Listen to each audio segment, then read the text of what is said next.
नमस्कार मित्रों, मैं नेपाल के पर्सा जिला परशुरामपुर गांव से एस अहमद फिर से आपके सामने एक डरावना अनुभव पेश करने जा रहा हूं। मुझे अपने मित्रों और रिश्तेदारों से उनके भूतहा किस्से सुनने में काफ़ी आनंद मिलता है। तो आज मैं आपको मेरी चचेरी बहन का डरावना अनुभव बताने जा रहा हूँ। उसका नाम समरीन है और वो मेरे बुआ जी की बेटी है। ये घटना तब की है जब वो कॉलेज में MSc की पढ़ाई कर रही थी। वो उस समय वहाँ के गर्ल्स हॉस्टल में ही रहा करती थी।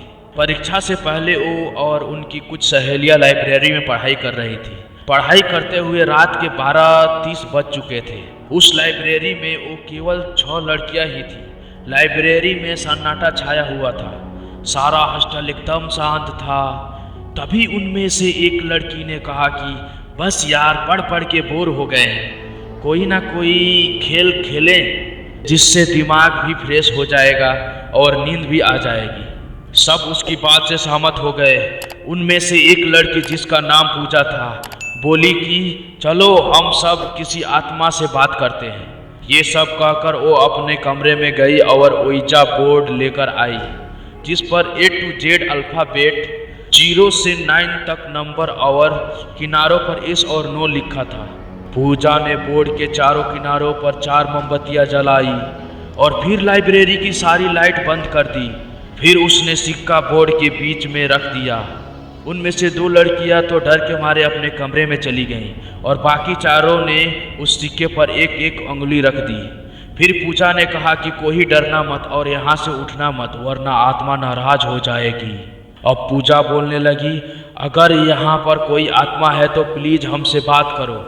लाइब्रेरी में अजीब सा सन्नाटा था और अंधेरा छाया हुआ था। अचानक लाइब्रेरी में कहीं से कुछ आवाज आई।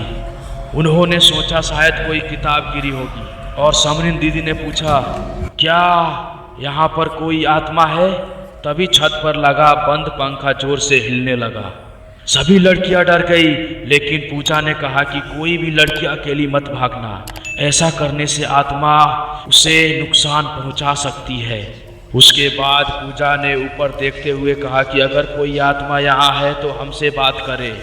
कुछ देर तक सन्नाटा रहा और अचानक सारी मोमबत्तियां बुझ गई और लाइब्रेरी से कदमों की ठक ठक ठक ठक की आवाज आने लगी। सभी लड़कियां डर के मारे भाग गई, लेकिन समरीन दीदी पीछे रह गई और उनसे दरवाजा नहीं खुल रहा था। अचानक उन्हें लगा कि कोई उन्हें पीछे की तरफ खींच रहा है। वो जोर जोर से रोने और चिल्लाने लगी। उनकी आवाज़ सुनकर हॉस्टल की सारी लड़कियां जाग गई और उठकर लाइब्रेरी की तरफ दौड़ी।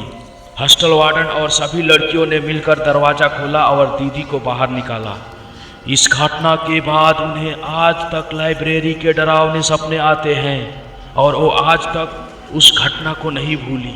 तो दोस्तों, मेरी दीदी के अनुभव को देखकर मुझे ये लगा कि कभी भी किसी भी आत्मा या प्रेत को परेशान नहीं करना चाहिए, नहीं तो क्या पता उस आत्मा या प्रेत या हमें ही जान से मार दे।